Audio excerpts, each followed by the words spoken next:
สำนักงานสาธารณสุขจังหวัดนครพนมครับเพื่อได้มีการเปิดอบรมอาสาสมัครฉุกเฉินการแพทย์2รุ่นรวม120คนเสริมทักษะซอยเหลือผู้ป่วยฉุกเฉินอย่างมีประสิทธิภาพครับที่ศูนย์ประชุมสาธารณสุขจังหวัดนครพนมนายสมชายแสนลังรองนายแพทย์สาธารณสุขจังหวัดนครพนมเป็นประธานเปิดการอบรมหลักสูตรการปฐมพยาบาลและปฏิบัติการแพทย์ขั้นพื้นฐานสาขา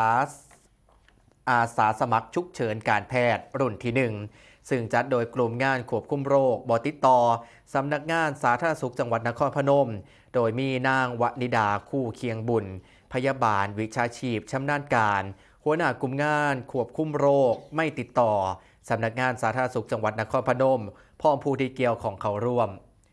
ด้านรองนายแพทย์สาธารณสุขจังหวัดนครพนมครับเพิ่นก็ได้บอกว่าการแพทย์ฉุกเฉินมีความสำคัญเพราะทุกนาทีมีผลต่อชีวิตผู้ป่วย